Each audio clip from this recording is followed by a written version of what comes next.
Avivamento, tudo bem? Amém. Vamos orar para começar o culto de hoje, em nome de Jesus. Feche seus olhos aí, abaixe a sua cabeça, fale com o Senhor, do fundo do seu coração. Pai Santo, Deus querido, agradecemos ao Senhor pela oportunidade de poder buscar o Senhor nesse tempo. De ter, aleluia, o privilégio de poder abrir a sua Bíblia, a palavra do Senhor livremente. Agradeço, Pai, pelas tuas misericórdias, Pai, porque por causa dela não somos consumidos, Senhor. Eu te agradeço e te peço perdão pelos erros, Pai, os pecados cometidos. Cada um de nós, Senhor Deus, nos rendemos ao Senhor, reconhecendo que somos sim pecadores, mas que buscamos no Senhor Jesus a nossa redenção, a redenção da nossa alma. Espírito Santo de Deus, fala com cada um de nós, venha morar em nossa casa, mora na nossa vida, em nome de Jesus. Não venha só para visitar, mas venha para ficar, Espírito Santo.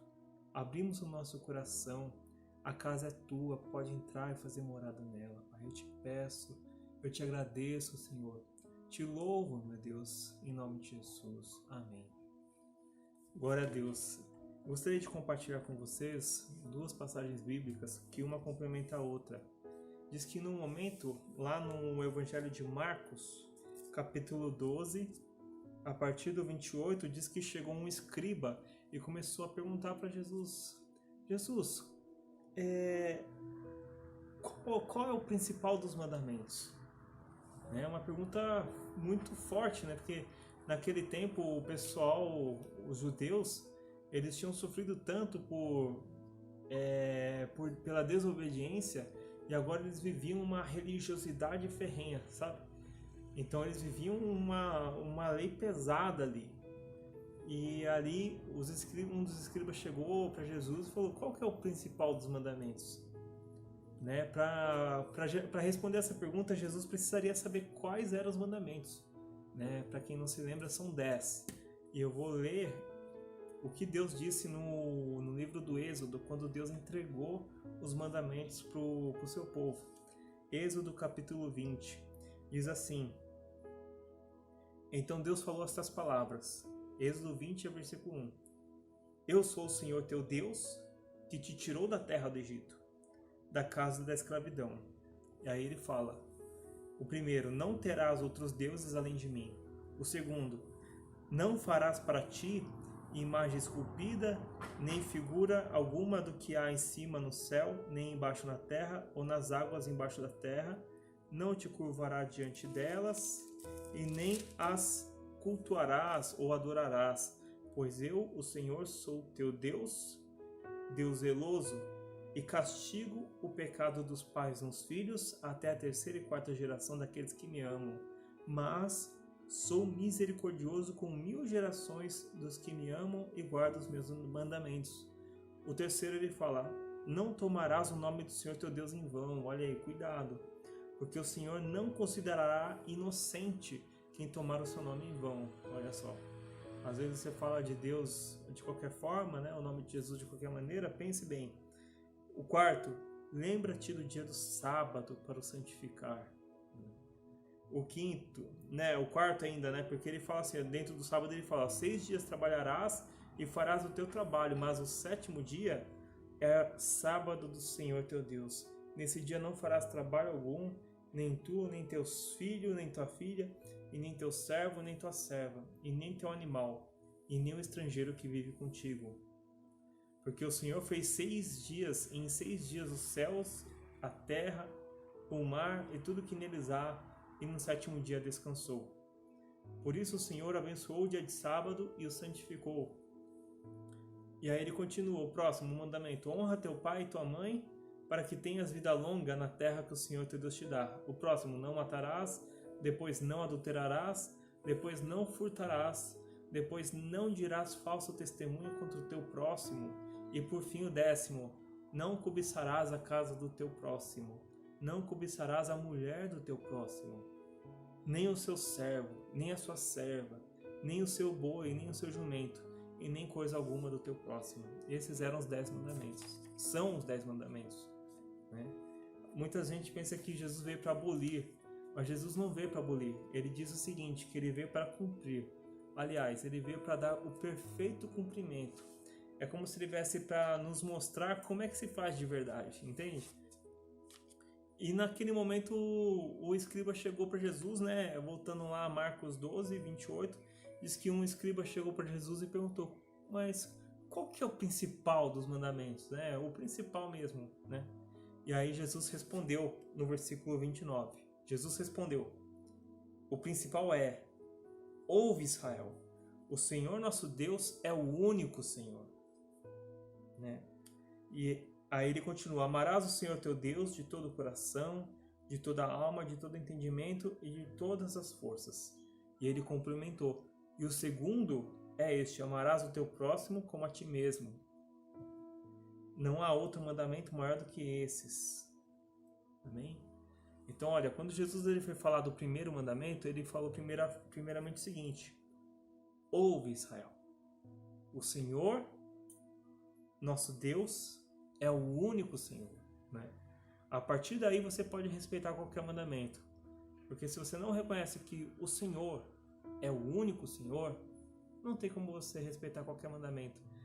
E você vê que isso não é um mandamento em si, isso é uma advertência. Olha, ele é o único Senhor, é uma afirmação, mas Jesus fez questão de dizer isso complementando o primeiro mandamento, ouve Israel, o Senhor é o Senhor nosso Deus é o único Senhor, né? E aí ele fala, ó, o principal mandamento é amarás o Senhor teu Deus de todo o coração, alma, entendimento e forças. Ele falou 4 características. É muito bonito quando a gente lê isso, a gente fala, nossa, que beleza, alma, força, mas olha, eu vou dizer rapidamente para finalizar.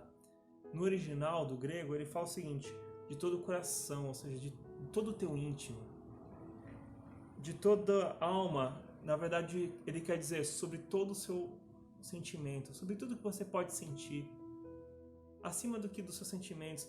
Às vezes você sente, mas minha vida tá ruim, mas não sei o que, mas Deus não tá sendo bom comigo, sabe? E a gente começa a se fazer aquela autocomiseração. Ele fala assim, ame a Deus acima dos seus sentimentos, acima da tua alma. Ele fala assim, de todo entendimento, ou seja, acima de todo o seu entendimento. Mas olha, eu acredito porque não sei o que, porque eu estudei isso, aquilo, eu fiz teologia, eu fiz não sei o que, eu fui da igreja tal. Olha, acima do que você possa entender, acima do que você possa compreender, ame a Deus. E por fim ele fala de todas as forças. Na verdade ele fala, o correto seria dizer com todo o teu poder. Como assim? Com tudo que você pode fazer, prove que você ama a Deus. O que você pode fazer para provar que ama? Você pode, de repente, mandar mensagens para pessoas? Você pode, de repente, mudar atitudes? Com tudo que está ao seu alcance, com todo o seu poder, com tudo que você pode empregar suas forças, ame. Amém? Essa é a mensagem de abertura. Que o Senhor abençoe vocês. Amém? Vamos louvar o Senhor. Fica com essa mensagem. Deus abençoe.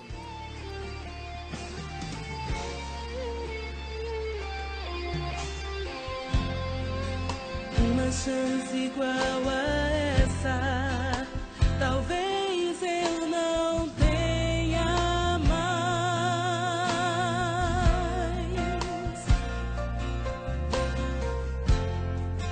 Quero estar em tua presença, nem que seja a última vez.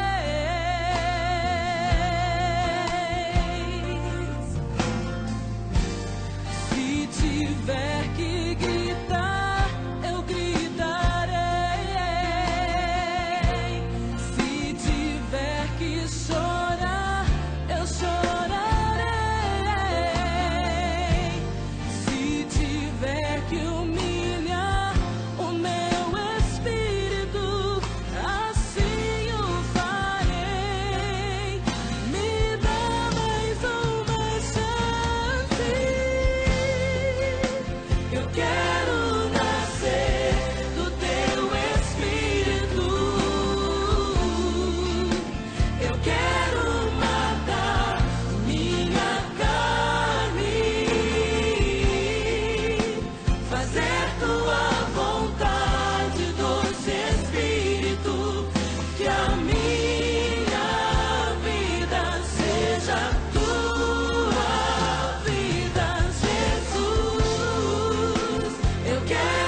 uma chance igual a essa. Talvez eu não tenha mais. Diga isso, meu amado. Quero estar em tua presença. Quero estar em tua presença. Nem que seja a última vez.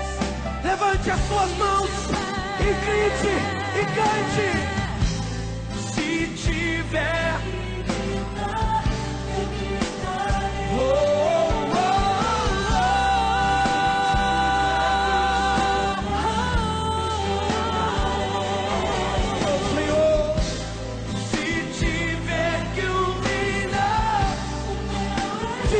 assim o farei.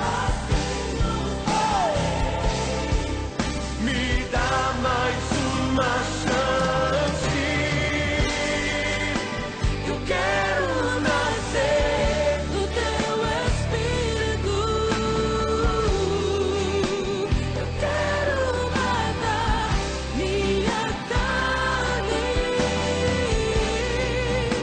fazer tua vontade, doce Espírito, que a minha vida seja tua vida, Jesus. Eu quero nascer.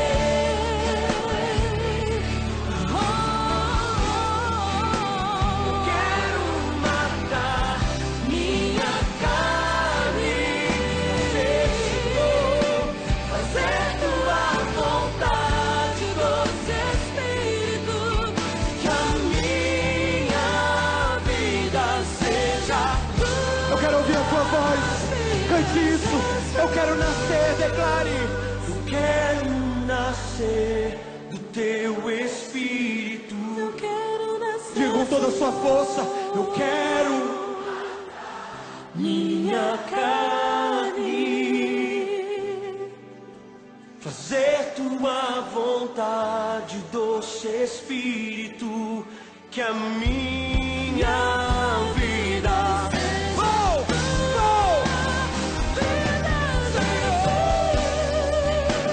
Eu quero nascer.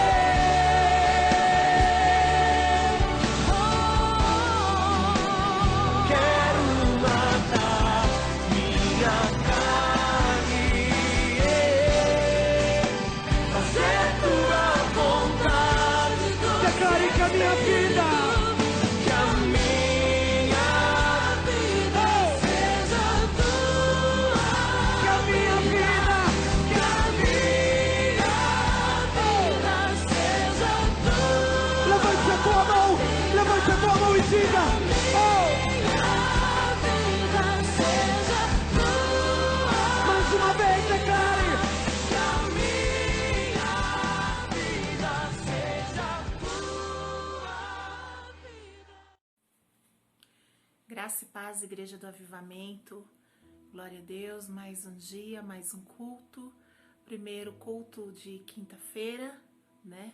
Nosso culto de oração, primeiro nesse mês novo, que é o mês do preparar o caminho para a oportunidade. Então, antes de mais nada, eu quero orar. Amém? Senhor, em nome de Jesus, Papai, nós queremos nos colocar diante do Senhor nessa noite, Senhor, em nome de Jesus. Primeiramente te agradecendo pelo dom da vida, te agradecendo, Senhor, por essa oportunidade, por esse privilégio que o Senhor nos concedeu de podermos estar na tua presença. Obrigada, Senhor, em nome de Jesus, obrigada pelo teu cuidado, obrigada, Senhor, pela tua potente, poderosa mão sobre cada um de nós, Senhor, nos guardando nesse tempo, Pai. Em nome de Jesus, que o teu Espírito Santo possa falar conosco agora, através dessa palavra, Senhor, e que não seja eu, mas que seja o Senhor, que eu diminua para que o Senhor cresça, em nome de Jesus. Amém? Eu declaro que preparada está a terra do nosso coração nessa noite para receber a semente da boa palavra, em nome de Jesus. Amém? Como vocês perceberam, né? Tô um pouco resfriada, então Desculpa aí, a voz pode ser que saia um pouco mais baixinho, mas eu creio que, como eu já no normal eu falo muito alto, eu tenho certeza que vocês vão conseguir ouvir bem em nome de Jesus, amém? Eu quero convidar você a abrir sua Bíblia comigo lá no livro de Esther. Nós vamos dar um passeio por esse livro, que é um livro abençoado. E como eu já falei, nós estamos no mês da oportunidade. Então nós vamos falar dessa mulher, uma mulher de Deus, que soube aproveitar a oportunidade que Deus colocou diante dela. Então, antes de nós lermos aqui o texto, nós vamos ler um pouquinho, pequenos trechos, mas na verdade eu quero falar do livro como um todo. É um livro curtinho, que vale muito a pena você ler, porque é um livro que, embora tenha uma curiosidade, nesse livro você não encontra o nome de Deus escrito, a grafia do nome Deus, mas você percebe que esse livro ele é permeado de milagre, de livramento e da atuação do Todo-Poderoso, amém? Então, quem era Esther? Esther era uma moça, uma jovem, né?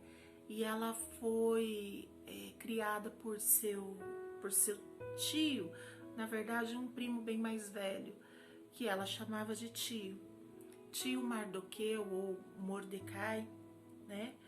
E diz que Esther, o nome dela judeu é Radassa. Radassa que significa murta, né? Falei domingo que passou. Falei da murta, né? E esse era o nome da rainha, Murta, Radassa, em hebraico. Mas, orientada pelo tio, ela, tentando ali ocultar a sua origem judia, ela adotou o nome persa Esther. E Esther significa estrela.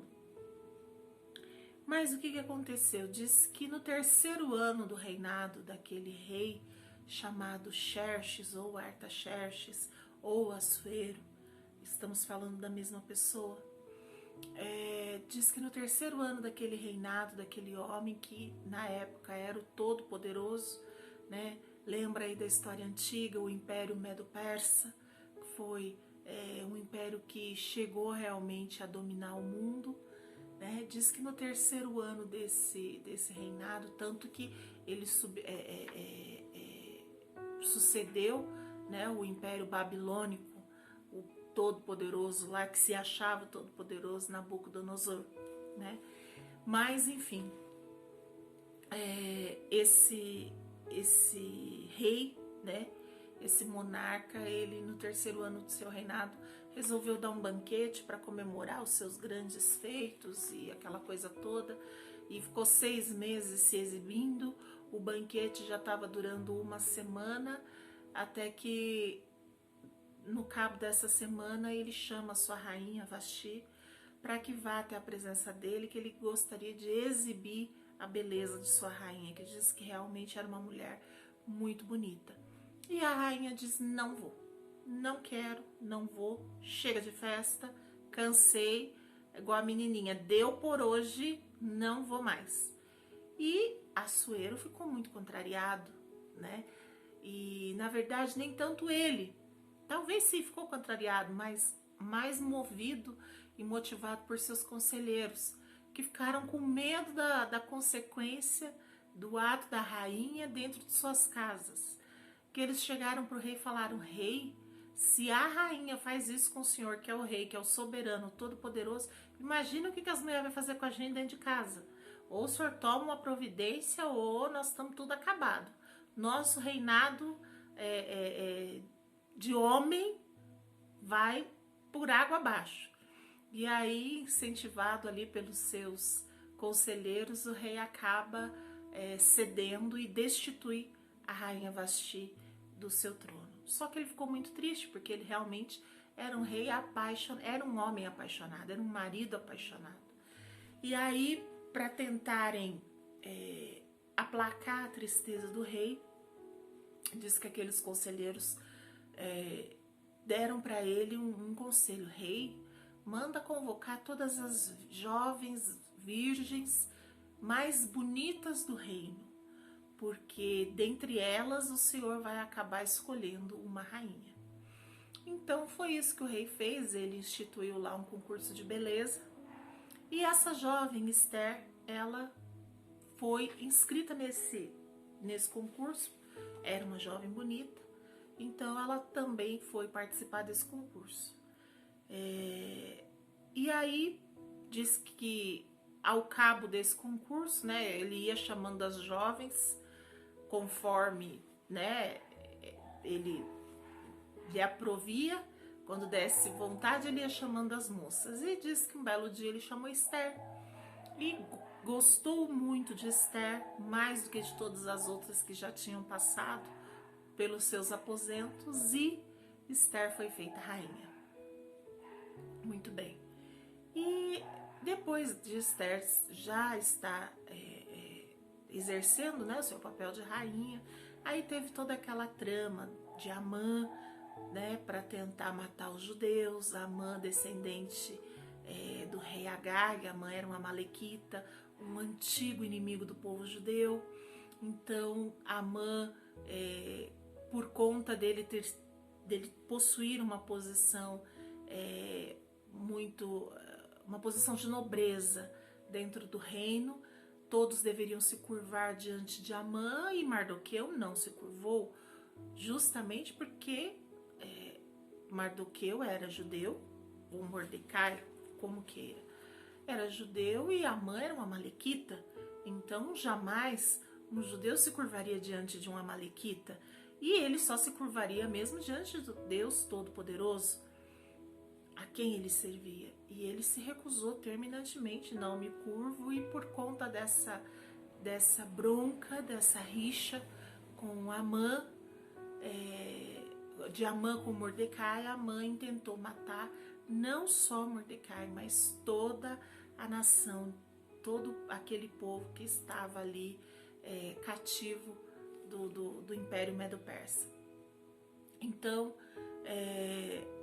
Esther acaba intervindo, né? Ela é usada por Deus, foi um instrumento que Deus escolheu usar, e ela interveio nessa situação, claro, debaixo de todo o comando, né, que Deus ali havia lhe dado, a sabedoria que ela havia recebido de Deus. Ela orou, ela jejuou, ela foi diante do rei, desmascarou Amã. Amã foi enforcado na forca que ele havia preparado para Mardoqueu, juntamente com todos os seus filhos que foram mortos. E a riqueza, inclusive, né, toda a riqueza que era de Amã, o rei pegou e entregou para a sua preciosa rainha Esther, e nomeou Mardoqueu ou Mordecai como administrador de toda essa fortuna. Então esse é um resumo do livro de Esther. Mas diante disso, que eu realmente, se você não conhece a história, vale a pena você ler, que é uma história linda, não está na Bíblia por um acaso, né? Ela tem muito a nos ensinar. Que eu, diante da história dessa moça, eu tirei algumas lições que eu quero compartilhar com você nessa noite. A primeira delas: viver o propósito de Deus não significa estar isento de passar por tribulações. Abre comigo, você já encontrou o livro de Esther, mas Esther capítulo 2, versos 6 e 7. Diz assim: quando o rei Nabucodonosor da Babilônia levou de Jerusalém como prisioneiro o rei Joaquim de Judá, Mordecai estava entre os prisioneiros que foram levados com Joaquim. Mordecai levou consigo a sua prima Radassa, isto é, Esther, uma moça bonita e formosa. Os pais dela tinham morrido e Mordecai havia adotado a menina e a tinha criado como se ela fosse sua filha. Só até aí. Então, por que eu tô falando de tribulações? Porque essa moça, ela tinha tudo para ser uma pessoa amarga. diante de tudo aquilo que a vida tinha apresentado para ela. Não bastasse ela ter perdido os pais, eu creio que ainda cedo, porque disse que era uma moça, era uma jovem, né? Não bastasse ela ter perdido os pais, ainda foi levada como escrava para uma terra que não era sua. Meu Deus. Mas Deus tinha um propósito com ela? Tinha, com certeza tinha. Mas então, se Deus tinha um propósito, por que é que ela passou por tribulação? Porque o Senhor, Jesus disse, Ele não nos isenta de passar pela tribulação, mas ao contrário, Ele diz que na tribulação nós sairemos dela mais do que vencedores. E foi exatamente o que aconteceu com essa moça chamada Esther. Essa moça, além disso, ela foi apresentada lá como rainha, porque quem é que contraria, como rainha, perdão. Além disso, ela foi apresentada como uma das virgens, talvez uma coisa, né? Porque o rei, quem que ousa contrariar um decreto do rei? O rei mandou que as moças bonitas e que fossem virgens se apresentassem. Ele não perguntou se você quiser. Ele não disse, olha, eis que quero fazer rainha uma das moças, mas que ela se apresente por livre e espontânea vontade. O rei não disse isso. O rei determinou que as moças virgens se apresentassem. Talvez Esther tivesse sonhos, talvez não, com certeza, porque uma moça judia, ela é criada para constituir uma família, para encontrar um bom rapaz, né? Também judeu, de mesma tribo, porque era a ordem que eles tinham, para se casar e constituir família e ter os seus filhos.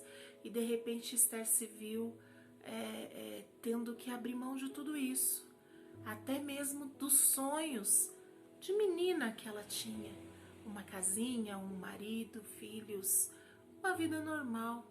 Ela jamais imaginou ou desejou ser rainha, até porque aquele homem que foi o marido dela era um homem totalmente contrário a tudo aquilo que era o costume do povo hebreu. Primeiro, que ele era um homem idólatra. Segundo, que de acordo com o costume, o judeu, ele se cobre, né? Ele tem certos pudores. O Medo Persa não, andava todo pelado, todo, não nu, mas assim, com o corpo à mostra, algo que o povo judeu não estava acostumado a ver. Diz que aquele homem era cravado de brincos e de piercings, porque era o costume. Os nobres, quanto mais brinco, mais nobre era. Imagina a quantidade de brinco que tinha pendurado nesse rei, né? Então, só para você ter uma analogia, o marido de Esther é o rei que passa naquele filme 300, que quem fez foi o Rodrigo Santoro. Aquele é o Assuero, marido de Esther. Então, com certeza foi um choque cultural muito grande. Com certeza foi uma tribulação na mente daquela moça. Só cogitar essa ideia. Imagina realmente viver aquilo. Mas ela abriu mão do seu sonho, ela abriu mão do seu eu e decidiu viver os sonhos de Deus. E mesmo na tribulação, porque aquilo foi uma tribulação, com toda certeza, ela ousou viver o propósito de Deus. Então, essa é uma coisa que nós devemos aprender com essa moça. Não importa, tá difícil, a circunstância fala o contrário, meu Deus, mas nós vamos viver o propósito de Deus. Viver o propósito de Deus nos exige muitas vezes abrir mão daquilo que a gente gostaria de fazer, daquilo que a gente acharia que seria o correto fazer, para fazer aquilo que Deus diz que nós devemos fazer e que Ele nos aponta que é o certo de nós fazermos. Amém? Segunda coisa, A dificuldade não pode contaminar as nossas emoções, paralisando o nosso chamado. Ainda no capítulo 2, eu quero ler com você do verso 15 ao 18. Diz assim: chegou a vez de Esther, filha de Abiail, prima de Mordecai, a moça que Mordecai tinha criado, a moça que conquistava a simpatia de todos os que a conheciam. Quando chegou a sua vez de se encontrar com o rei, ela levou somente aquilo que Hegai, o eunuco responsável pelo harém, havia recomendado. Esther foi levada ao palácio para apresentar-se ao rei Xerxes no mês de Tebete, o 10º mês do 7º ano do seu reinado. Ele gostou dela mais do que qualquer outra moça, e ela conquistou a simpatia e a admiração dele como nenhuma outra moça havia feito. Ele colocou a coroa na cabeça dela e a fez rainha no lugar de Vasti. Depois ele deu um grande banquete em honra de Esther e convidou todos os oficiais e servidores.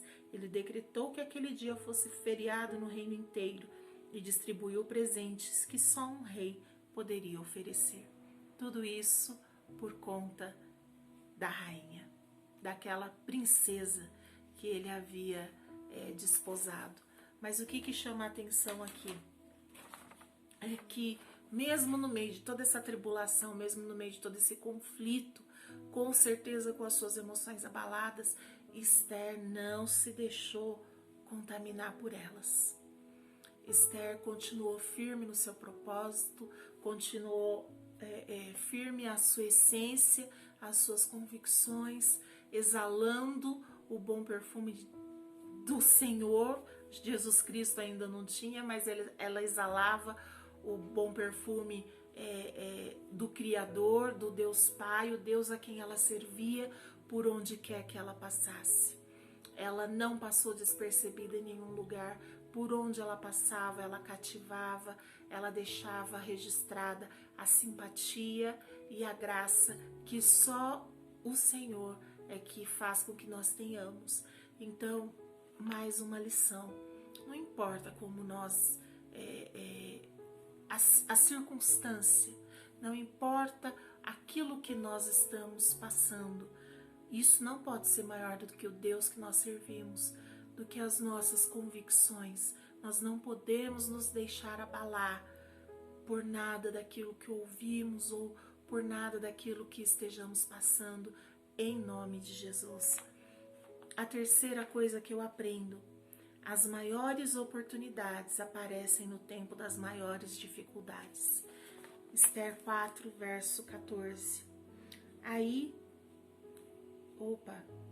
Tô lendo o verso errado, aqui.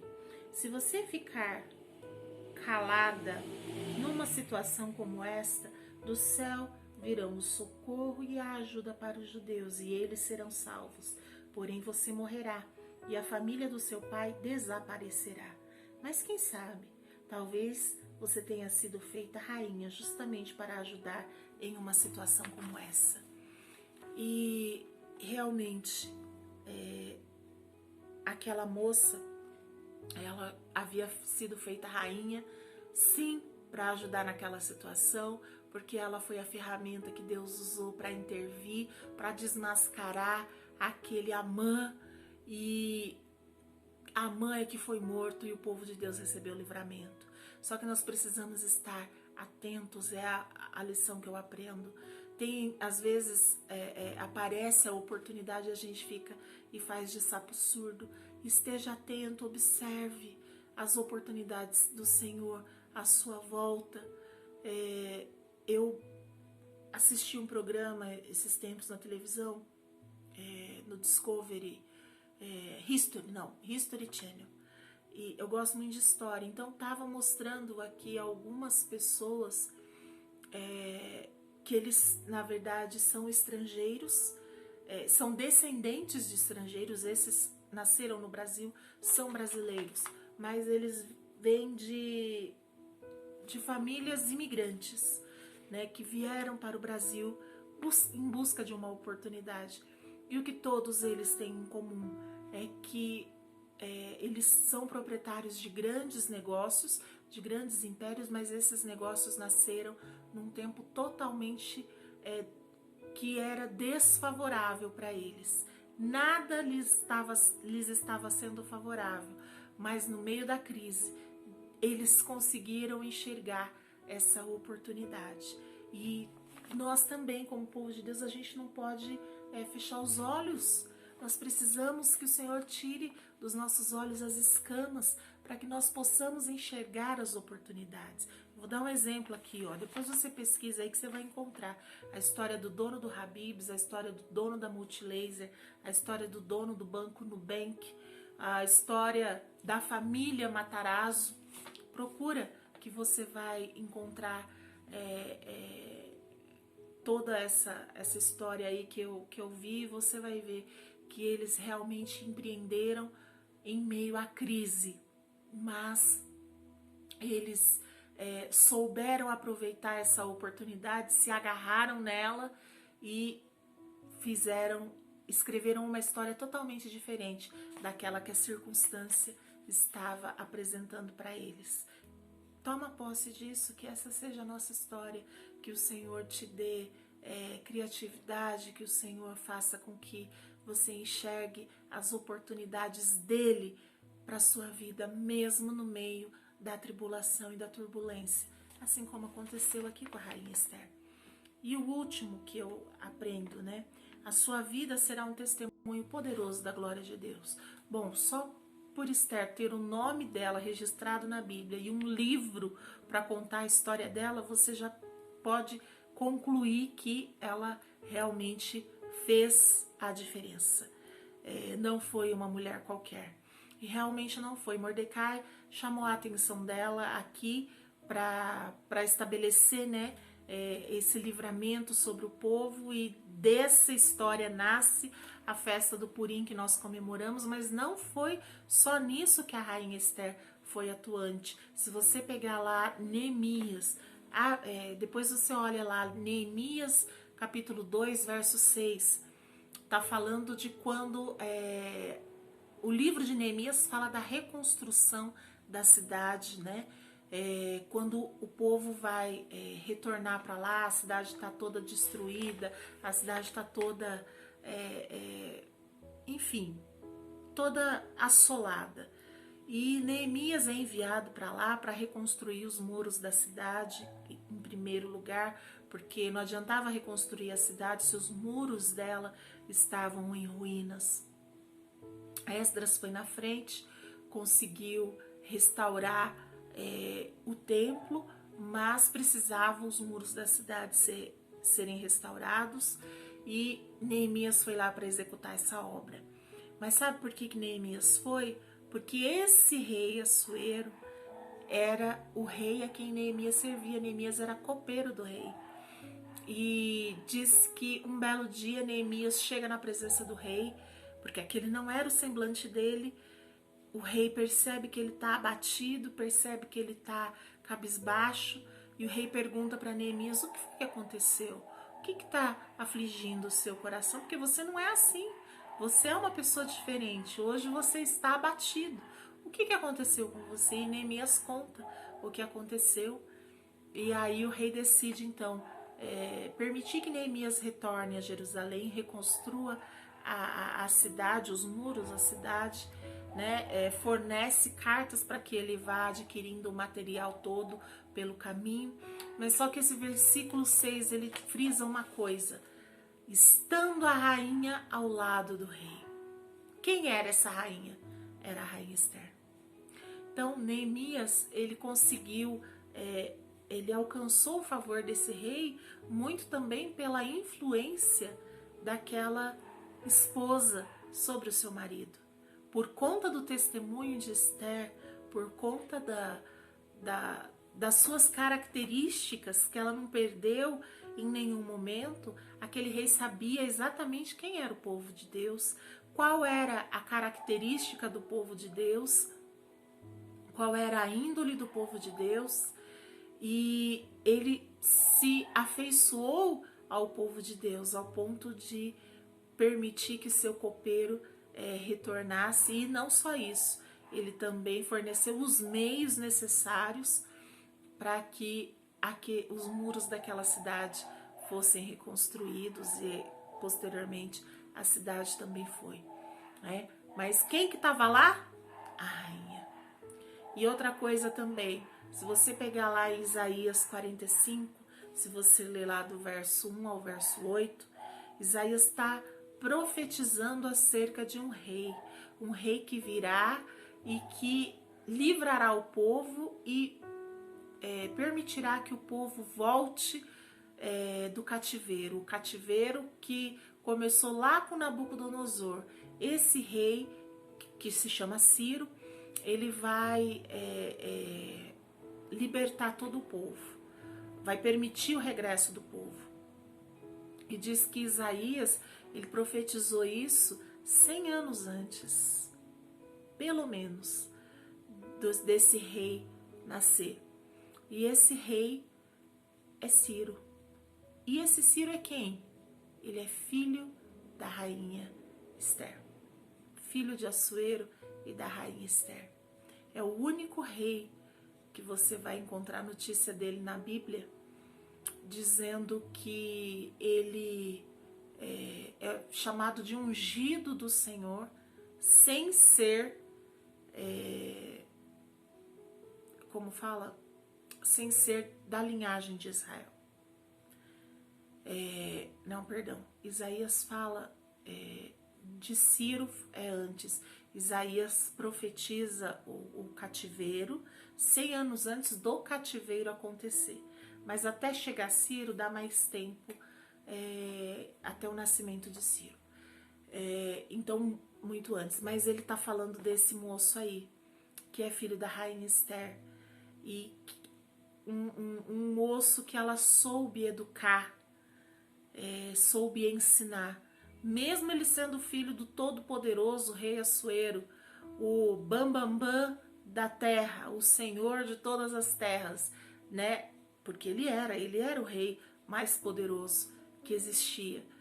Mesmo assim, Ester conseguiu passar para seu filho e incutir esses valores abençoados na vida daquele moço, a ponto dele ser chamado por Deus, de ser ungido e de fazer toda a diferença, né, na vida do povo de Deus.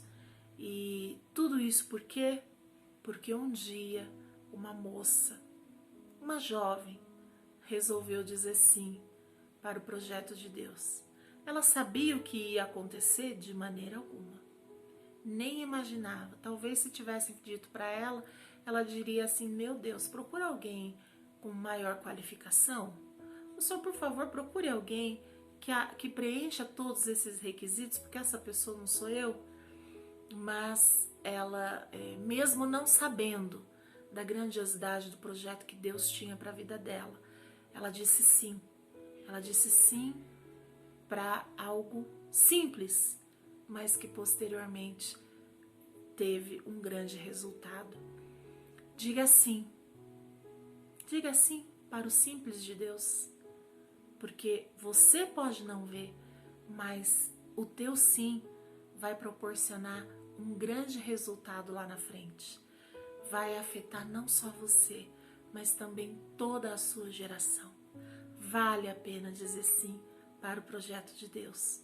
Por mais difícil que possa parecer no momento, por mais estreito que o caminho possa parecer, por mais inusitada que seja a proposta do Senhor, vale a pena dizer sim, para poder colher depois o resultado dessa semeadura.